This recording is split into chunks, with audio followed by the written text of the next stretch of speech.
What's up, YouTube? Overplayed 3 here. I'm doing a locals report. I ended up getting second place at locals. You can see in the title. I ended up running gladiator beast. Around a lot of people that don't know, around this time, if I can't go to nationals, I just start. I consider this fun season where I just play fun decks I love playing, especially gladiator beast, and just make them decks right where I'm able to beat the meta at locals. Win store credit and stuff, and it should show that decks can still win against the meta. And I should put time into a deck and have some fun.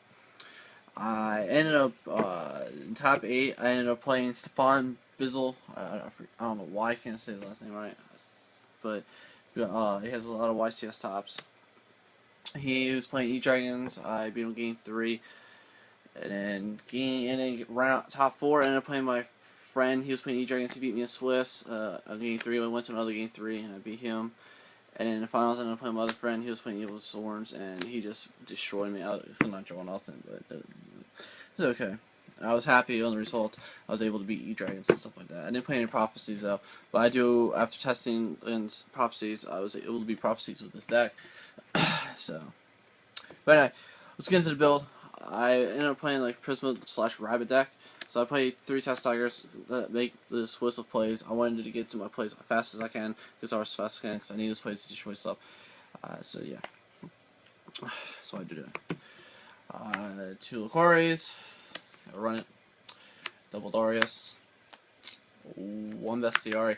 I wish this was at 2. I ended up losing to title Mermails and Swiss is because game 3, I had this in my hand. And if this was not in my hand, I would have won because I was able to do plays I wanted to do, but because it was in my hand, it slowed me down. I was able to get the control that I wanted and do the plays I wanted. So it ended up costing me the game by drawing into him. It's a downfall about this deck. So I hate opening up Bestiary. I wish Bestiary was always in the deck. Then 1 more Milo. I'm running 1 E-Quest. People were wondering why E-Quest, because I want to run War Chariot. I really don't focus on going for War Chariot as much, because War Chariot is an okay card, but there's a lot of matchups it's bad, and sometimes War Chariot's not in good situations that you're in. So I don't focus on it as much, but I still want to run the War Chariot. Because if I do have a Glide, I don't want to do a Dragon Set try to pop token and pop back row. Yeah, that's not good. That's the only reason why I run War Chariot pretty much. And War Chariot's really good against Prophecies. But yeah, and people are like, "Oh, you should still run 2." If you look back in the day, you did lists where Glads were just keeping up with data return and stuff like that. Then you only ran 1 quest and only played like 2 War Chariots. So the quest at once pretty still decent.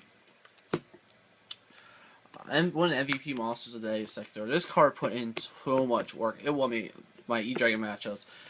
So, the thing I like about this deck, it has a really good decent E-Dragon matchup because of his tokens. And if I get this play off, if they can't do anything to this card, they're gonna have a hard time. Sekitor just pluses all day because of his tokens. Sekitor was really good. It put in so much work. There's a reason why I was winning my matches because of Sekitor. I love this card. Next is Stratus to get my double Prismas, standard, double Rabbit, triple Andal. As for monsters, for spells, I run double Respite. Add consistency to deck that had Prisma consistency, Rabbit consistency. Respite did a lot of work today. I love this card. This card won me so many games because I was able to set up plays. If I was going what I want first, I had bad hand Respite, maybe a hand good. I love that card today. I have a proxy and it was Forbidden Lance. I was only able to borrow 1 Forbidden Lance. I don't own any. And I thought it would be good because people are Breakthrough Seal, but I noticed a lot of people are not playing Breakthrough Seal anymore. So I noticed it's losing popularity. So I don't think Lance is needed now. I'd probably be more side deck card when you go against Evil Swarms.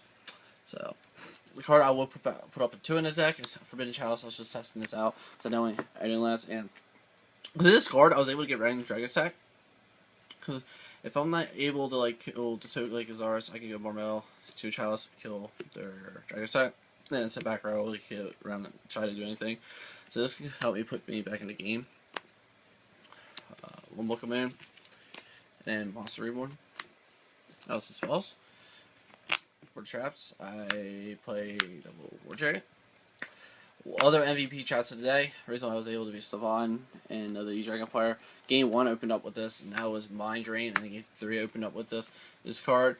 People are wondering why do I mean this. It's good against E-Dragons, and plus it helps me not fear Effect Failure or Max Z for me to go all, because the problem with this deck is that if Effect Failure hits you, you're going to have a hard time.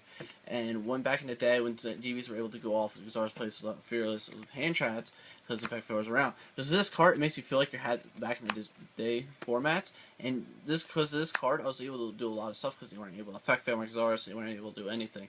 So Mind Drain hurt him a lot, especially it's really good against E-Dragons. And plus I made Iron Wall, for I don't have to worry about them using Fate or anything. When spell go back and Jones good against the E-Dragons. I had opened up game 3 both times against E-Dragons. I opened up both of these cards and they have protection. Able to make Shockmaster or Heraclinus right away. Protect this card. And they can't win. It's auto win. If I can protect these two, but here if I have Star Oath on Judgment, make Heraclinus Shockmaster right away, they lose. They cannot win. So this is what made it really good. And then I'm not gonna shoot a side deck, but in side deck I side in one more Mind Drain, one more Iron Wall. That I can have this consistency of having these cards right away to help me win these matchups. And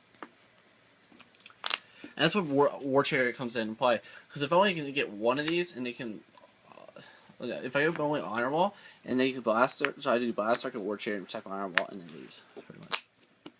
They don't have any, let me see. Double War, Pulse, can't talk now, sorry.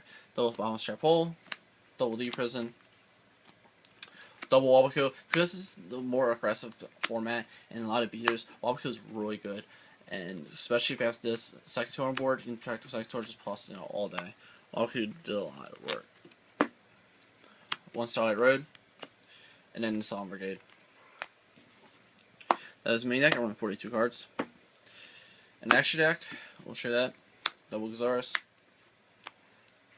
1 Esadari, 1 Heraclinos, 1 Shockmaster. At one time I played against, was it Final Countdown? I had this. It was like, yeah, I win. I liked it, and I did it against. I forget what I was playing. I that, so let's do against a top deck. 1 Maestro, 1 Dweller, 1 Black Ship Corn, 1 Butterfly, 1 Utopia, 1 Pearl, 1 Zemians, 1 Livier, 1 Asagolem, and 1 Stardust. So yeah, that's the deck. Hope you guys liked it. If you have any questions, comment below. I'll be happy to answer your questions. But if I was going to add, I might would run on this deck because this deck is underrated. A lot of people didn't see this coming because what people forgot to understand is Gladiator is more stun, and you need your field presence stuff. And people are so focused on running tanky and stuff like that.